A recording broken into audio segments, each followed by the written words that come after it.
우리 사람에게는 5가지 감각, 오감이라고 합니다. 오감이 있습니다. 시각이 있고요, 청각이 있고, 그리고 후각이 있고, 미각이 있고, 촉각이 있습니다. 그 가운데 오늘은 후각에 대한 이야기를 좀 나눠보려고 합니다. 후각은 대상의 이미지를 형성하는데 그 요소 중에 하나이죠. 요즘 사람들은 냄새에 참 민감한 것 아시죠? 맛있는 냄새든 또 좋은 냄새든 역겨운 냄새든 냄새에 아주 민감하게 반응합니다. 실제로 우리는 사람을 대면할 때 그 사람에게서 나는 향에 따라서 그 사람을 평가하고요, 그 대우가 달라지는 것을 볼 수 있습니다. 아무리 멋있고 예쁜 사람이라 해도 그 사람에게서 이상한 냄새가 나거나 또 거북스러운 그런 냄새가 나게 되면 누구나 할 것 없이 한 걸음 뒤로 발걸음을 빼죠. 그리고 될 수 있으면 떨어지려고 합니다. 반대로 좋은 냄새가 나면 어떻습니까? 그냥 친근한 거죠. 그리고 좀 더 다가가고 싶은 느낌이 주어지는 것이고, 그리고 그 상황들이 좋게 받아들여지는 것입니다. 그래서 많은 사람들이 요즘은 여성뿐만 아니라 남성들도 향수를 쓰고 있는 것 같습니다. 그렇게 해서 자기에게 나오는 체취를 이 향수로 가리어서 좋은 냄새로 바꾸어서 사람들과 관계를 또 이렇게 만남을 갖는 것을 확인하게 되어집니다. 이처럼 후각은요, 사람의 이미지를 형성하는 중요한 요소로 사용되고 있습니다. 물론 오감 중에 하나이기 때문에 코가 담당하는 것은 냄새를 맡는 것이죠. 후각은. 그런데 냄새를 코로만 맡을 수 있을까요? 혹시 제가 말하는 이 냄새를 혹시 여러분들이 코로 맡을 수 있으면 번쩍 손을 들어보시면 좋겠습니다.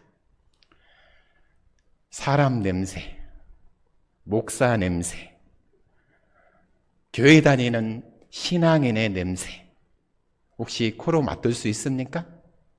맡을 수 있으면 대단한 달란트를 받은 것입니다. 냄새는 코로만 맡지 않습니다. 눈으로도 맡을 수 있고요, 귀로도 맡을 수 있습니다. 우리 모두는 각자 자기의 냄새를 가지고 있습니다. 나의 행동이나 말을 통해서도 상대방은 나에게서 나는 냄새를 맡게 되어지는 거죠. 그래서 요즘 이런 말을 많이 하죠.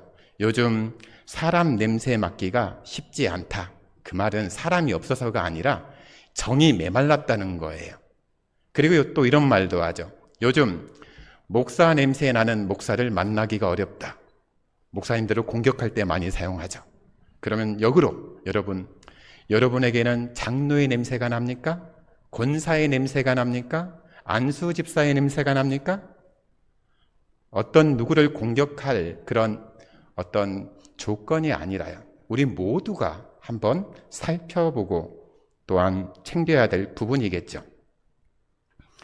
오늘 본문은 사도 바울이 이제 고린도에 그리스도의 복음을 뿌린 이후에요, 온 마음을 섬겼는데 그 상황들이 별로 좋지 않았습니다.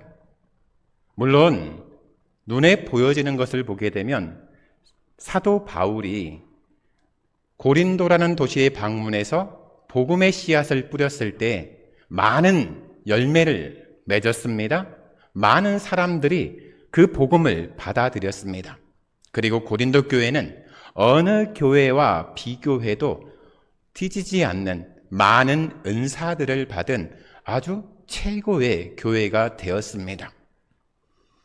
그런데 그렇게 잘 정착하는 듯 했는데 이 고린도 교회에 여러 가지 시끄러운 분쟁들이 일어났습니다. 때로는 입에 담기 어려울 상황들이 고린도 교회 내부에 있었던 것입니다.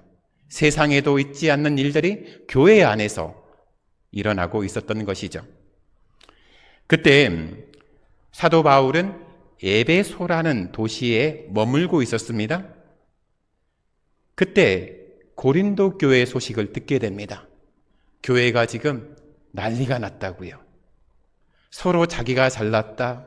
그리고 서로 편을 나누어서, 그리고 못된 영적인 부분까지, 그리고 세상에서도 입에 담기 어려운 그런 일까지 자행되고 있다는 소식을 듣게 되어집니다. 은사는 많이 받았지만 그 은사를 오염시키는, 오히려 하나님의 이름을 욕먹이는 그런 상황이 연출되어진 것입니다. 바로 그때 사도 바울은요, 편지를 씁니다. 눈물을 펑펑 흘려가며 편지를 씁니다. 그 눈물의 편지가 바로 고린도 전서입니다. 이 눈물의 편지 고린도 전서를 디도편으로 이제 고린도에 보내게 되어집니다. 혹시 여러분이 잘못을 한 게 있어요. 여러분이 혼날 일을 했어요. 그렇다고 해서 누군가가 여러분의 잘못을 지적하고 여러분에게 바른 소리하고 여러분들에게 막 이야기하면 여러분들 기분 좋습니까? 양심이 있는 사람들은 그 이야기를 들었을 때 자기를 돌아보죠. 그리고 무엇이 잘못됐는지 다시 한번 점검하죠. 그런데 일반적인 사람들은요, 뭐부터 냅니까? 그러신 분 없군요. 화부터 냅니다. 아무리 좋은 소리도 나를 공격하는 것 같고 나를 평가하고 나를 욕하는 것은요, 싫어하거든요. 그런데 우리가 고린도전서의 말씀을 한참 묵상하지 않았습니까? 고린도전서의 말씀을 읽어보게 되면 좋은 말보다요, 이렇게 찌르는 말이 많아요. 사도 바울이 고린도 교회 성도들을 혼내는 내용들이 많다는 것입니다. 그 편지를 받아들었을 때, 그걸 읽었을 때, 들었을 때 고린도 교회 성도들의 마음이 어땠을 것 같습니까? 그냥 회개하고 그리고 좋은 마음으로 받아들였을까요? 그 중에는 화를 내신 분도 있었을 겁니다. 그리고 바울, 네가 뭔데 우리 교회 일에 참견하느냐, 그렇게 대든 분도 있었을 것입니다. 박수 쳐야 될 것 같습니다. 그리고 이제 디도를 통해 고린도 교회의 소식을 듣기 위해서요, 이제 애타게 기다리고 있는 상황이 오늘 본문의 배경입니다. 사도 바울이 계속 그 소식을 기다리고 있어요. 편지를 전해주러 간 사람이 디도지 않습니까? 이 디도를 어디서 만나자고 약속을 하냐면요, 바로 드로아에서 만나자라고 약속을 하게 됩니다. 근데 에베소에서 갑자기 소동이 일어납니다. 그래서 예정된 일정보다 조금 더 일찍 이 사도 바울이 이 드로아라는 도시로 옮겨가게 되어집니다. 디도를 고린도에 보내놓고 그 결과가 궁금하지 않습니까? 그리고 고린도 교회의 상황도 궁금하고, 혹여라도 이 디도가 훈계하고 책망하는 이 고린도 전서 이 편지를 전달했을 때 혹여라도 욱하는 성도들에 의해서 경고를 당하지 않을까 염려가 되지 않았겠습니까? 그 마음이 바울을 짓눌려 왔습니다. 이러한 상황 속에서도 사도 바울은 복음을 전하는 일을 쉬지 않고 있습니다. 감사하게도 드로아라는 이 도시에서 디도를 기다리면서 사도 바울은 예수님의 복음을 여전히 전했습니다. 그런데 복음이 아주 잘 전해졌습니다. 복음을 전하는 족족 사람들이 마음을 열고 영접하는 것입니다. 12절은 이 상황을요, 주 안에서 문이 내게 열렸다, 이렇게 말씀하고 있습니다. 전도자의 입장에서 전도하는데 많은 사람들이 막 그 마음을 열고 결신합니다. 그러면 사람의 마음이라는 게 그 상황에 끌려가게 되어 있거든요. 하지만 어찌된 일인지 사도 바울은요, 계속 그 마음이 불편해요. 그리고 드로아에서 디도와 만나자고 약속했는데 그 일정이 넘었는데도 디도가 오지 못하는 겁니다. 이에 사도 바울은 복음이 잘 전해지고 있는 이 상황 속에서요, 드로아를 떠나게 됩니다. 그 사역을 내려놓고요, 마게도냐로 가게 됩니다. 우리가 지도를 보게 되면요, 고린도가 왼쪽 그리스 남단에 있다 그러면 이제 마게도냐 그리고 드로아가 이쪽입니다. 그러니까 드로아에서 마게도냐로 갔죠. 그러니까 고린도에 더 가까운 지리적 위치로 이동한 것입니다. 여러분들, 누군가를 기다릴 때 만나자고 약속을 했어요. 근데 더디게 와요. 아니면 너무 보고 싶어요. 그러면 어디까지 갑니까? 그 올 방향을 계속 걸어가잖아요. 더 나아가잖아요. 사도 바울의 마음이 그랬습니다. 더 빨리 보고 싶어서, 더 일찍 듣고 싶어서 고린도 쪽으로 더 가까이 나아간 것입니다. 일보다도요, 사역보다도요, 사람을 더 중요하게 여기는 사도 바울의 인간적인 모습을 느낄 수 있는 부분입니다. 여러분은 어떻습니까? 여러분은 사람이 중요합니까? 일이 중요합니까? 사역이 중요합니까? 사람이지 않습니까?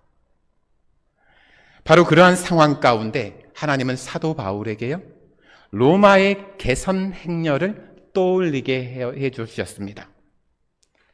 로마의 개선 행렬은 전쟁에서 승리하고 돌아오는 군대에게 로마 정부가 베푸는 최고의 잔치였습니다. 로마에도 개선문이 있고요. 그리고 오늘 본문과는 상관없지만 프랑스에도 개선문이 있습니다. 이 개선문은요, 그만큼 이 개선 행렬의 의식이 장대하다는 겁니다. 중요하다는 겁니다. 그만큼 큰 잔치라는 것입니다. 이 당시에 이러한 개선 행렬은요, 상당한 볼거리였지 않겠습니까? 그리고 로마에 살고 있는 그 시민들 입장에서는 자랑거리지 않았겠습니까? 그런데 왜 이 시점에 하나님은 사도 바울에게 이러한 개선 행렬을 떠올리게 하셨을까요? 하나님은 아무런 의미 없이 일을 만들어가지 않으시거든요. 분명한 의도가 있습니다. 분명한 목적과 뜻이 있습니다. 오늘도 마찬가지입니다. 하나님은 그동안 많은 사역으로 지쳐 있고요. 특히 고린도 교회 일로 마음이 상할 대로 상하 있는 사도 바울을 위로하고자 했습니다. 이를 역으로 추론해 보면 사도 바울이 얼마나 지치고 힘들었는지를 알 수 있습니다.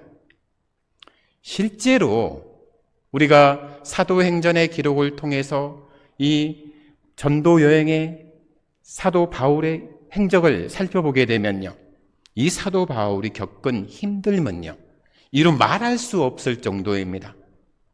우리 같으면 그 중에 하나만 걸려도 그냥 내려놓고 싶은 상황이거든요. 요즘 연말말 되면 어떤 일이 벌어집니까? 나 이거 안 하겠다, 이거 안 하겠다.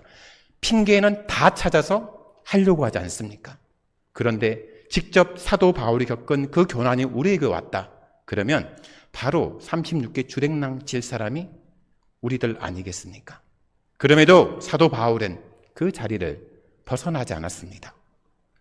말 그대로 영적 전쟁터에서 치열한 싸움을 이어가고 있습니다. 로마의 개선 행렬을 보면요, 전쟁에서 승리한 군대의 장군이 앞에서 말을 타고 가지 않습니까? 그 앞에서 로마의 제우스 신전이 있습니다.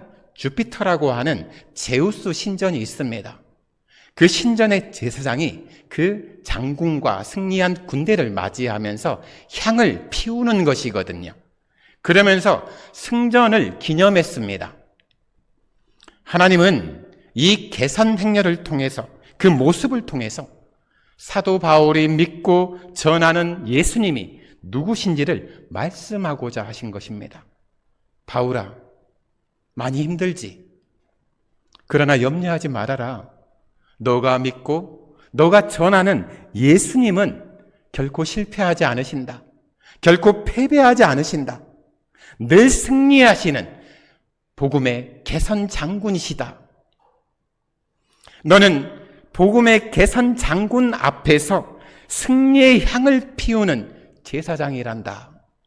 이렇게 하나님은 바울에게 위로하시는 것이죠. 이로 볼 때 사도 바울은 이미 승리한 싸움을 알리는 제사장이라는 말씀입니다. 사도 바울은 여러 곤경에 처한 상황에서 하나님이 자신을 그리스도의 개선 행렬에 참가시키셨다는 말로 하나님이 주신 승리를 확신냈습니다. 우리 주님이 이기셨구나. 하나님의 위로를 받은 사도 바울은 14절의 고백을 합니다. 14절을 보시기 바랍니다. 항상 우리를 그리스도 안에서 이기게 하시고 우리로 말미암아 각 처에서 그리스도를 아는 냄새를 나타내시는 하나님께 감사하노라. 예수 그리스도의 복음은 항상 승리한다는 고백입니다. 또한 사도 바울 자신이 그리스도를 아는 냄새를 풍기는 자로 쓰임받는 복음의 향기라는 고백입니다. 내가 예수님의 복음을, 그 그리스도의 향기를 뿜어내는 사람이다. 그런 고백입니다. 복음의 향기는 하나입니다. 그런데 똑같은 향기라 할지라도 냄새를 맡는 사람들에 따라 달라집니다. 16절에 보면 이 사람에게는 사망으로부터 사망에 이르는 냄새요, 저 사람에게는 생명으로부터 생명에 이르는 냄새라 말씀합니다. 이 말씀은 조금 전에 이야기해드렸던 로마의 개선 행렬을 머릿속에 떠올리면 아주 쉽게 이해되어집니다. 개선 행렬에서 승리한 군대 앞에서 제우스 신전의 제사장이 향을 피운다고 말씀드리지 않았습니까? 한번 개선 행렬의 순서를 생각해 보시기 바랍니다. 가장 앞에 제우스 신전의 제사장이 승리의 향을 피웁니다. 그리고 그 뒤로 군대를 지휘했던 장군이 의기양양하게 말을 타고 입성합니다. 그리고 장군의 뒤로 함께 전쟁에 참여했던 승리한 군대가 들어옵니다. 거기에서 끝이 아니죠. 고대 전쟁에서는 항상 노획물이 있었거든요. 그 노획물에 사람도 포함이 되어져 있습니다. 승리한 군대 뒤로 누가 뒤따르게 되냐면요, 전쟁에서 패배한 군대, 그 나라의 사람들이 굴비 엮듯이 다 엮여서 끌려오는 것입니다. 그 광경을 머릿속에 떠올려 보시면 됩니다. 그렇다고 한다면 제우스의 제사장들이 피우는 향의 냄새가 승리한 장군, 승리한 군대 입장에서는 어떤 냄새로 맡아지겠습니까? 우리가 이겼다. 승리의 냄새, 생명의 냄새로 맡아지겠죠. 하지만 뒤에 밧줄에 물겨 목줄에 끼어서 굴비 엮듯이 끌려가는 포로 입장에서는 그 제우스 제사장이 피우는 향은 어떤 냄새로 맡아지겠습니까? 패배의 냄새죠. 죽음의 냄새죠. 왜냐하면 개선 행렬 이 장대한 의식이 끝나잖아요? 그러면 그 다음으로 이어지는 일이 있습니다. 패배한 군대의 수장은 목을 치는 거죠. 그리고 많은 사람들을 처형합니다. 그리고 처형당하지 않고 살아남은 사람은 사는 게 아닌 이제 노예의 삶으로 전락하게 되는 것이죠. 그러니까 패배자의 입장에서는 앞에서 피우는 이 향의 냄새가 좋게 맡아질 리가 없는 거죠. 똑같은 복음이어도 그것을 받아들이느냐 아니냐에 따라서 결과는 달라집니다.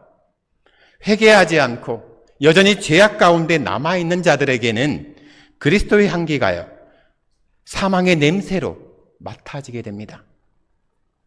그리스도의 희생이, 그 십자가의 죽으심이 하나님의 심판이기 때문입니다.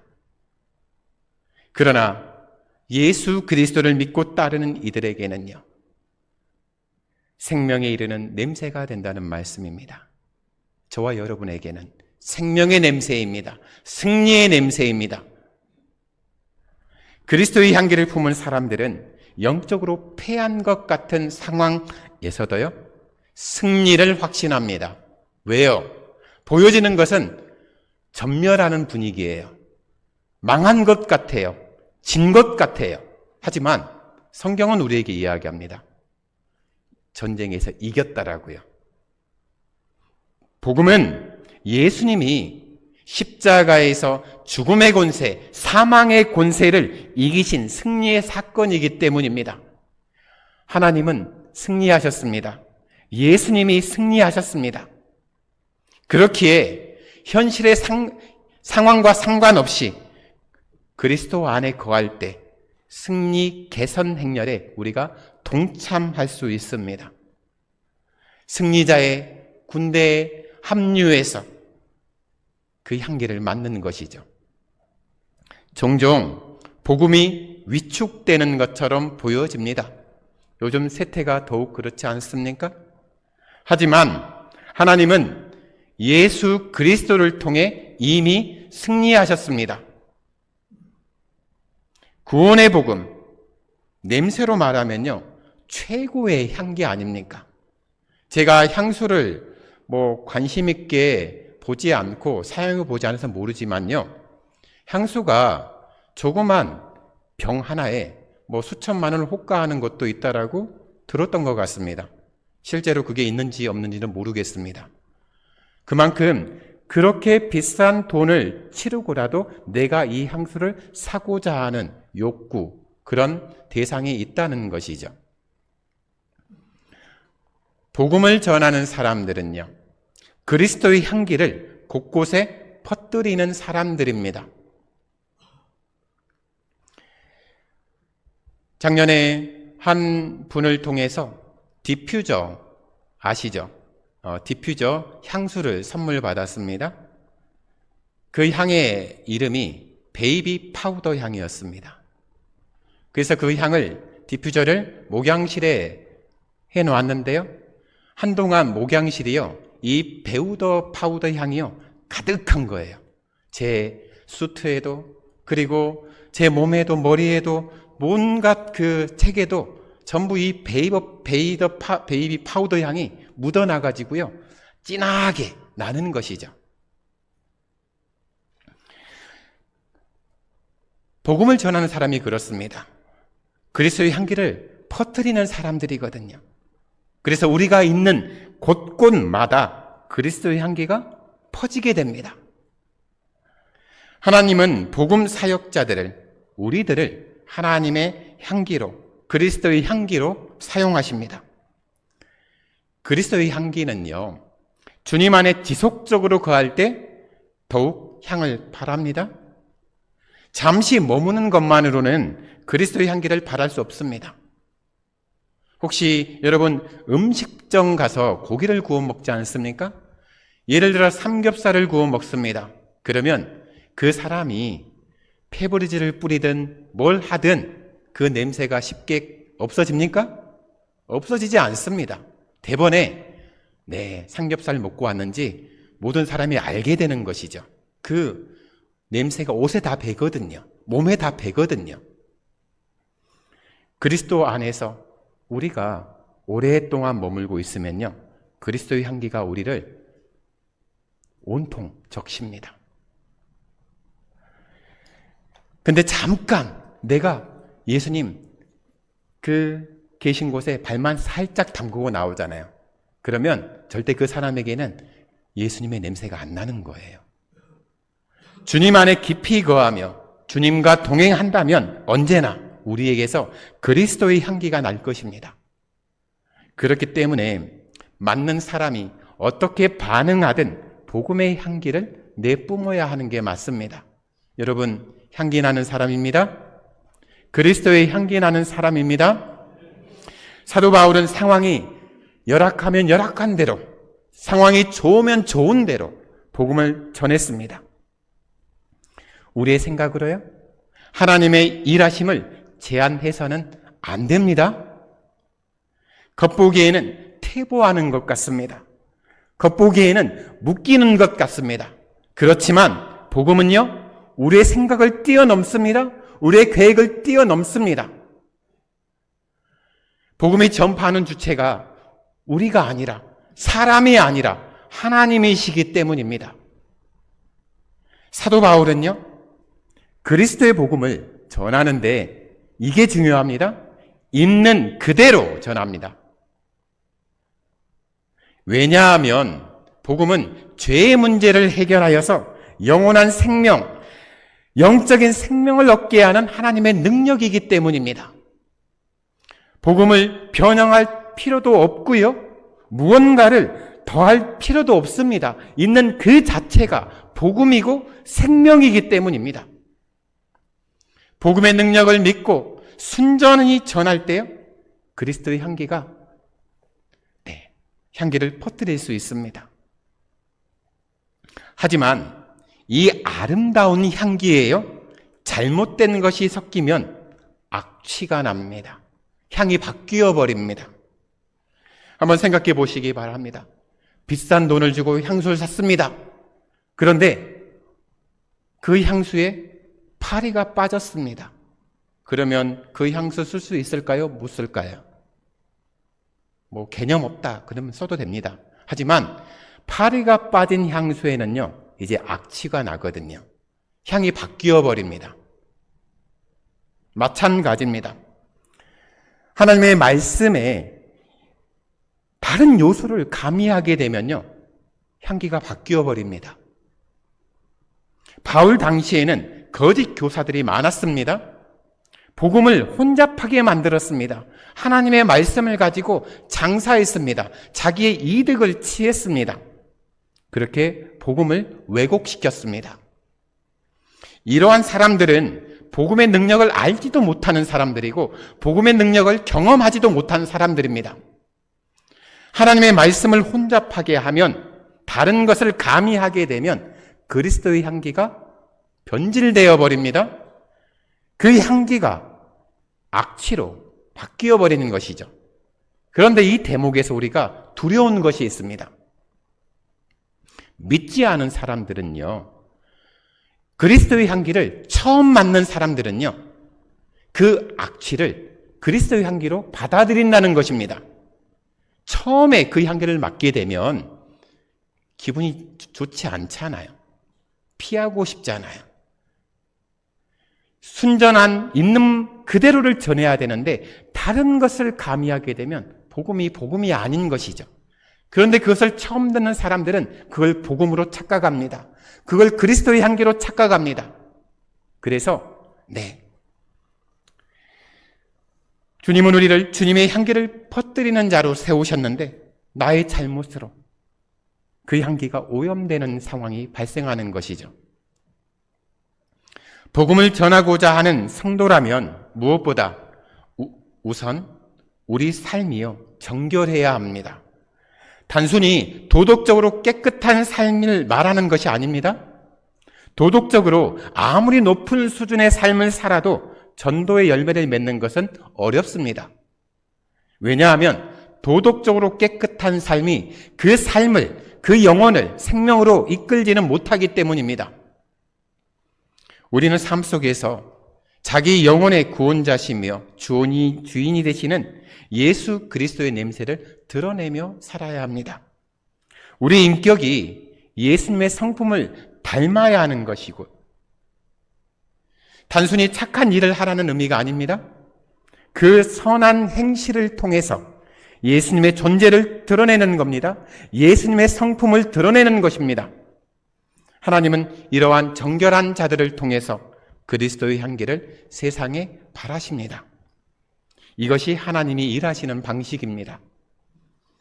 물론 사람들이 우리를 통해 드러나는 예수 그리스도의 향기를 좋아할 수도 있고 싫어할 수도 있습니다. 하지만 하나님은 우리의 삶을 통해서 복음이 온전히 드러나기를 원하십니다. 복음을 전하는 사람이라면 누구나 하나님 앞에서 그리스도의 향기입니다. 여러분은 향기 나는 사람입니다. 복음은 사람을 가리지 않습니다. 복음은 구원으로서 부르심이기도 하지만 동시에 심판의 선포이기 때문입니다. 그리스도의 향기는요, 생명의 향기입니다.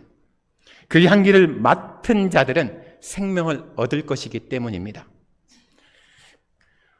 오늘 예배하는 우리 모든 양정교회 성도님들이 바로 이 생명의 향기, 그리스도의 향기를 세상 사람들에게 퍼뜨리는 하나님의 사람들이 되시길 주님의 이름으로 축원합니다.